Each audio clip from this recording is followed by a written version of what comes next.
আজ ৩রা সেপ্টেম্বর ২০২৪। আজকের দিনের মার্কেট পর্যালোচনা, টেকনিক্যাল অ্যানালাইসিস অনুযায়ী আগামী কার্যদিবস কেমন যাবে, ইনভেস্টর পজিশন, মার্কেট পজিশন এবং মার্কেটের সমসাময়িক আলোচনা এবং গতকালকের ওয়াচলিস্ট কম্পেয়ার। তো প্রথমেই আমরা মার্কেট সম্পর্কে একটু কিছু বলে নিই। সেটা হলো মার্কেট, আমি গত কয়েকদিন যাবৎ ইউটিউবে আমি কিছু কমেন্টস, হোয়াটসঅ্যাপে মেসেজ এবং ফোনে কিছু রিকোয়েস্ট পেয়েছি। সেটা হলো যে সোনালী পেপার কি বাড়বে না কমবে, ফরচুন বাড়বে না কমবে। তো আমাদের এই আলোচনা, আমাদের যে ভিডিওটা করা হয় সেটার মূল উদ্দেশ্য হলো আমরা যাতে পোর্টফোলিওগুলো আমরা প্রফিটেবল চলে আসতে পারি এবং আমরা লস থেকে এখানে যাতে রিকভার করার জন্য যাবতীয় প্রসেস বলে দেওয়া হয়। এখন ভিডিওটা আমরা যদি মন দিয়ে না দেখি তাহলে কি এখান থেকে আমরা উপকার পাবো কি না, এবং আমি যদি আমার মতাদর্শ জোর করে মার্কেটের উপর চাপাই দিই সেক্ষেত্রে কি মার্কেটে কি আমি প্রফিট করতে পারবো কি না। আমি আবার বলছি, আমার মতাদর্শ আমি যদি জোর করে মার্কেটের উপর চাপাই দিই তাহলে কি আমি কি প্রফিট পাবো? কখনোই না। এটা পাওয়ার কোনো কথাই নেই এখানে।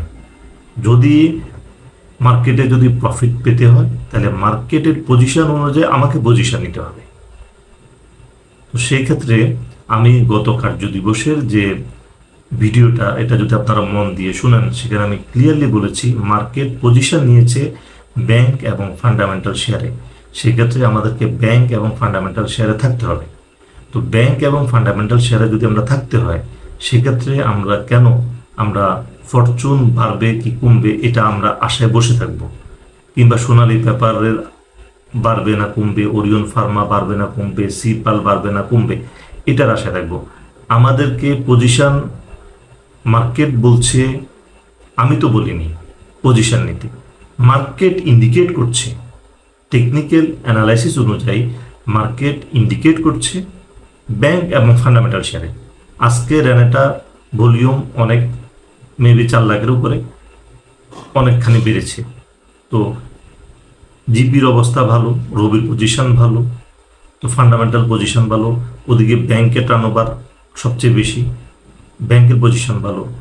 ওভারঅল সব কিছু হলো ব্যাংক এবং ফান্ডামেন্টাল কেন্দ্রিক, অর্থাৎ মার্কেট পজিশন নিয়েছে ব্যাংক এবং ফান্ডামেন্টালে, আমাদেরকে পজিশন নিতে হবে ব্যাংক এবং ফান্ডামেন্টালে। সেক্ষেত্রে আমাদের করণীয় হলো যে আমরা যদি মার্কেটে প্রফিট গেইন করতে হয় সেক্ষেত্রে মার্কেটের অনুযায়ী আমাদের পোর্টফোলিও সাজাইতে হবে।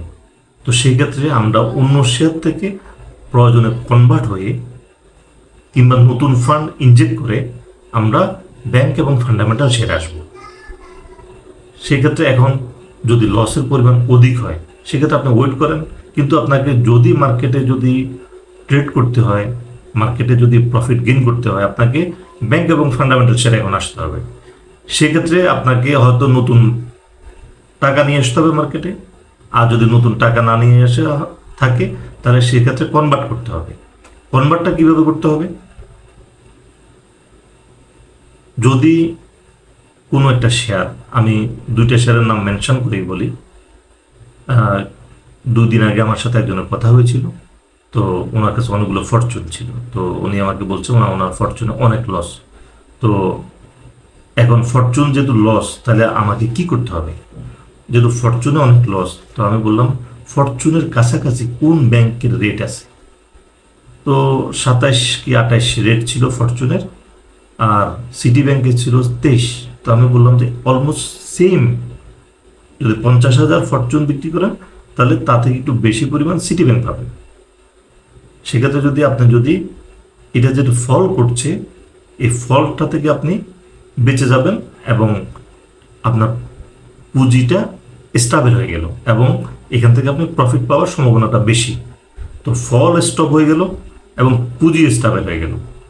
ফরচুনে যদি এটা যদি ফল হইতে থাকে আরও, সেক্ষেত্রে আপনি যদি ব্যাংকে কনভার্ট করলেন তাহলে অলমোস্ট সেম প্রাইসে, সেক্ষেত্রে কি প্রাইস আপনার ইকুইটি ধরে রাখলো এবং এটা বাড়ার সম্ভাবনা বেশি।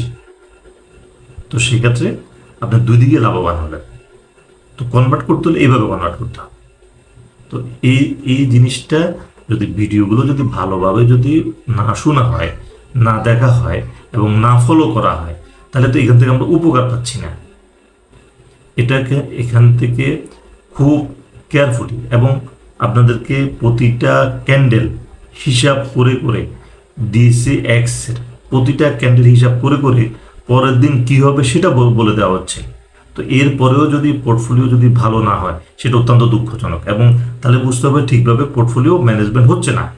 তো পোর্টফোলিও ম্যানেজমেন্ট করতে হলে যেটা করতে হবে সেটা হলো মার্কেটের পজিশন অনুযায়ী, এবং মার্কেট কোন দিকে পজিশন নিচ্ছে সেটা তো আমি বলে দিচ্ছি, এবং এটা তো আমার মন গড়া কথা না, এটা মার্কেটের ডাটাই বলে দিচ্ছে এবং মার্কেটের চার্ট বলে দিচ্ছে, প্রতিটা স্টকের চার্ট বলে দিচ্ছে যে মার্কেট কোন দিকে পজিশন নিচ্ছে।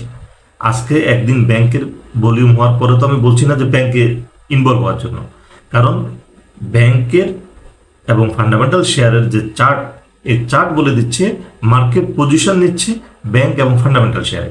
সেক্ষেত্রে আমাদেরকে অবশ্যই ব্যাংক এবং ফান্ডামেন্টাল শেয়ারে কনভার্ট করতে হবে, অথবা নতুন টাকা নিয়ে এসে এখানে বিজনেস স্টার্ট করতে হবে আবার নতুন করে। তবে আমি আশা করব যে আগামী 2 মাসের মধ্যে আমাদের প্রত্যেকের পোর্টফোলিও, আমাদের এখানে যতটা সাবস্ক্রাইবার আছে, যতজন সাবস্ক্রাইবার আছে, প্রত্যেকটা পোর্টফোলিও আগামী 2 মাসের মধ্যে যাতে একটা ভালো পজিশনে আসে, এবং সেটা সম্ভব যদি ভিডিওগুলো ভালোভাবে অবজার্ভ করা হয়। তো প্রথমে আমরা মার্কেটের যে আলোচনা করব, মার্কেট পর্যালোচনা করব। আমরা এখন একটু সংক্ষেপ করে ফেলবো, খুব বেশি সময় নিব না। DCX 5,786 পয়েন্ট, গতকাল থেকে 17 পয়েন্ট কমেছে। 726 কোটি টার্নওভার, যেটা গতকাল থেকে 339 কোটি কম। পার্সেন্টেজ করলে 32% কম, গতকাল থেকে টার্নওভার 32% কম। ব্যাংক সেক্টর লিডিংয়ে ছিল 121 কোটি, তার টার্নওভার। টোটাল মার্কেটের 17% ছিল ব্যাংক। ব্লক 29 কোটি, গেইনার 102টা, লুজার 258টা। RSI গতকাল থেকে কমে 1 পয়েন্ট কমেছে, এখন বর্তমানে RSI 57 point. Market P ratio কমে এসেছে 13.50। পি রেশিও যত কম ততই ভালো। টার্নওভার কমেছে, এটা কোনো মার্কেটের জন্য ভালো ইন্ডিকেট করে, এবং ম্যাক্সিমাম মার্কেটের জন্য টার্নওভার কমাটা একটা খারাপ ইন্ডিকেশন।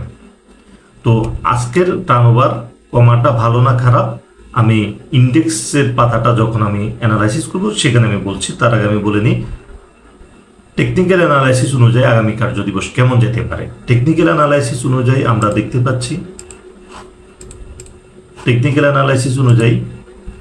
পাচ্ছি, বড় পার্টির ইনভলভমেন্ট আজকে ছিল না। বায়ার এবং সেলারের মধ্যে সেলারের অনেক বেশি প্রাধান্য ছিল, বেশি পরিমাণ সেলার ছিল। এইটা আর্টিফিশিয়াল ফল নাকি আর্টিফিশিয়াল আপ? আজকে আমার টেকনিক্যাল অ্যানালাইসিস অনুযায়ী এটা আর্টিফিশিয়াল ফল ছিল, এবং লুজারের সংখ্যা বেশি ছিল। যখন কোনো মার্কেটে আর্টিফিশিয়াল যদি ফল হয়, সেক্ষেত্রে পরদিন আপ হয়ে যাবে, এবং আর্টিফিশিয়াল আপ হইলে তাহলে পরদিন মার্কেট পড়ে যাবে। তো যেহেতু টেকনিক্যাল অ্যানালাইসিস অনুযায়ী এটা আর্টিফিশিয়াল ফল, সেহেতু এটা আমরা আশা করব আগামী কার্যদিবসে মার্কেট ভালো হবে। ইনভেস্টর কী ধরনের পজিশন নেবে? ইনভেস্টর শেয়ার নিয়ে পজিশন নেবে, এবং মার্কেট যেহেতু ব্যাংক এবং ফান্ডামেন্টাল শেয়ারে পজিশন নিয়েছে, ইনভেস্টরও ব্যাংক এবং ফান্ডামেন্টাল শেয়ারে পজিশন নেবে। এখন আমরা দেখব ইন্ডেক্স। আজকের যে ইন্ডেক্স, এই ইন্ডেক্সের পরের ক্যান্ডেল কি হইতে পারে? সাধারণত এই ধরনের ক্যান্ডেলের পরে একটা ডোজি ক্যান্ডেল আসার সম্ভাবনা বেশি থাকে। Doji means indecision. তো এখানে আগামী কার্যদিবসে সাধারণত এই ধরনের চার্ট প্যাটার্নে ডোজি ক্যান্ডেল ক্রিয়েট করে। তো এখানে যে ডোজি ক্যান্ডেল ক্রিয়েট হবে সেটা কনফার্ম করে বলা যাবে না, কিন্তু সাধারণত দেখা যায় যে এই ধরনের চার্ট প্যাটার্নে পরে ডোজি ক্রিয়েট হয়।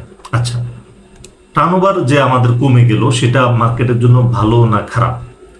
টার্নওভার যখনই মার্কেটে কমে যাবে, ডেফিনেটলি টার্নওভার কমা মার্কেটের জন্য বিপদ সংকেত।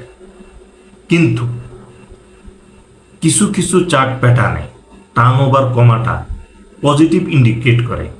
সেটা হলো আজকের মার্কেটের যে DCX ইন্ডেক্সের যে চার্ট প্যাটার্ন, এই চার্ট প্যাটার্নে ভলিউম কমাটা একটা পজিটিভ ইন্ডিকেশন। এখানে ভলিউম বেড়ে গেলেই বরং এখানে খারাপ ছিল টেকনিক্যাল অ্যানালাইসিস অনুযায়ী। এখানে ভলিউম কমাটা এখানে টার্নওভার কমাটা একটা ভালো ইন্ডিকেশন। এখানে টার্নওভার কমাটা একটা ভালো ইন্ডিকেশন। যেহেতু ভালো ইন্ডিকেশন, আমরা আগামী কার্যদিবসে আমরা ভালো একটা মার্কেট আশা করব। আজকের মার্কেট বা গতকালকের মার্কেট এবং এর আগের দিনের মার্কেট, অর্থাৎ গত এক সপ্তাহের মার্কেট কেমন ছিল, গত এক সপ্তাহের মার্কেট বা আজকের মার্কেটও আমি যদি বলি একটা চমৎকার মার্কেট ছিল। চমৎকার, ডেফিনেটলি একটা ভালো মার্কেট ছিল আজকের মার্কেট। গতকালকের মার্কেট আজকের মার্কেট থেকেও ভালো ছিল। অর্থাৎ হলো এত চমৎকার মার্কেট, আমি এ ধরনের মার্কেটকে আমি পছন্দ করি, যেখানে আপ ডাউন দুইটাই থাকবে এবং খুব সুন্দর আপ ডাউন। এ ধরনের মার্কেট থেকে প্রফিট আর্ন করা যায় সহজে, এবং যেটা স্টেবল মার্কেটের ইঙ্গিত দিচ্ছে। অর্থাৎ মার্কেট যে সামনে স্টেবল হবে, সে স্টেবল মার্কেটের ইঙ্গিত দিচ্ছে এই ধরনের চার্ট এবং এই ধরনের ট্রেড প্যাটার্ন। তো এটা হলো আমাদের আজকের যে আলোচনা। এই আলোচনার মূল যে জিনিসটা, এখানে আগামী কার্যদিবসে মার্কেট আমরা টেকনিক্যাল অ্যানালাইসিস অনুযায়ী ভালো, এবং মার্কেটের বর্তমান যে মার্কেটের প্রেক্ষাপট খুবই সুন্দর মার্কেট। গত কার্যদিবসের, এখন আমরা আসবো গত কার্যদিবসে যে ওয়াচ লিস্ট কেমন ছিল। গত কার্যদিবসে 11টা ওয়াচ লিস্ট ছিল, তার মধ্যে 5টার দাম বেড়েছে, 4টার দাম কমেছে, আর 2টা অপরিবর্তিত রয়েছে। আর বাড়ার মধ্যে খুব একটা কোনোটাই এত আহামরি বাড়ে নাই, কমার মধ্যে খুব একটা আহামরি কমে নাই। এর মধ্যে শুধুমাত্র সিটি ব্যাংক 2% বেড়েছে, আরগুলো বলার মতো কোনোটাই বাড়েনি কিংবা কমেও নি। তো যে 5টা বেড়েছে সেটা বলে নিই। একটা হলো city bank, Dutch Bangla bank, EBL, GP, prime bank. তো সবই ব্যাংক এবং ফান্ডামেন্টাল ছিল আমাদের ওয়াচ লিস্টে। তো আমরা আগামী কার্য দিবসে আমরা একটা ভালো মার্কেট আশা করি, এবং আপনাদেরকে যেটা করতে হবে সেটা হলো ভিডিওটা দেখাটা অবশ্যই জরুরি। আমরা ভিডিওটা হলো শেখানোর পারপাসে। আরেকটা বিষয় হলো, আমি কোনো ভিডিওতে যদি নিজের মতাদর্শ যদি জোর করে মার্কেটের উপর চাপাই দিই, সেক্ষেত্রে মার্কেট কখনোই আমাকে প্রফিট দিবে না। ঠিক তেমনি আপনারা যদি আপনাদের মতাদর্শ যদি মার্কেটের উপর চাপাই দেন, যে আমি ফরচুন কিনেছি, ফরচুন বাড়বে, আমি সোনালী পেপার কিনেছি, সোনালী পেপার বাড়বে, এটা কিন্তু রং ডিসিশন। এটা করলে মার্কেটে কখনোই প্রফিট আসবে না। তো সেক্ষেত্রে আমাদেরকে অবশ্যই মনে রাখতে হবে যে মার্কেটের উপর নিজের লজিক জোর করে চাপিয়ে দেওয়া যাবে না। অর্থাৎ আমি যখন এখানে ভিডিওতে কথা বলি, আমি নিজ থেকে কোনো কথাই বলি না। অর্থাৎ টেকনিক্যালের ভাষায় যা রিডিং আমি বুঝতেছি, আমি সেটাই এখানে বলছি, এবং সেই অনুযায়ী মার্কেট যাচ্ছে। অর্থাৎ মার্কেট যেদিকে যাচ্ছে, আমার টেকনিক্যাল অ্যানালাইসিসও ঠিক ওইভাবেই করছি। সেক্ষেত্রে আপনারা জোর করে মার্কেটকে নিজের যে শেয়ার, এই শেয়ার বাড়বে, এই শেয়ার বাড়তেই হবে, এই ধরনের চিন্তাভাবনা থেকে বেরিয়ে আসতে হবে এবং ফলো করতে হবে ভিডিওটাকে এমনভাবে যাতে প্রফিট হয়। অর্থাৎ আমি আশা করব আমি যে টেকনিকগুলো বলছি এবং আমি যেভাবে মার্কেটে ধরে ধরে যে মার্কেটের যে পজিশন বলে দিচ্ছি, এই পজিশনের পরে যদি পোর্টফোলিও যদি প্রফিটে না আসে, সেটা অত্যন্ত দুঃখজনক। তো সেই ক্ষেত্রে আপনারা অবশ্যই মার্কেটের পজিশন অনুযায়ী আপনাদের পোর্টফোলিওর পজিশন করে নেবেন। এবং মার্কেটের পজিশন আমি এখনকার মার্কেট বলে দিয়েছি ব্যাংক এবং ফান্ডামেন্টাল শেয়ার। তো আপনাদের পোর্টফোলিও ওভাবে সাজাবেন। আশা করি আগামী 2 মাসের মধ্যে পোর্টফোলিও 30 থেকে 40% একটা গেইন আসার সম্ভাবনা রয়েছে এবং আসবে আমার টেকনিক্যালি অ্যানালাইসিস বলে এবং আমার কনফিডেন্ট বলে। তো ধন্যবাদ, আজকে এই পর্যন্তই।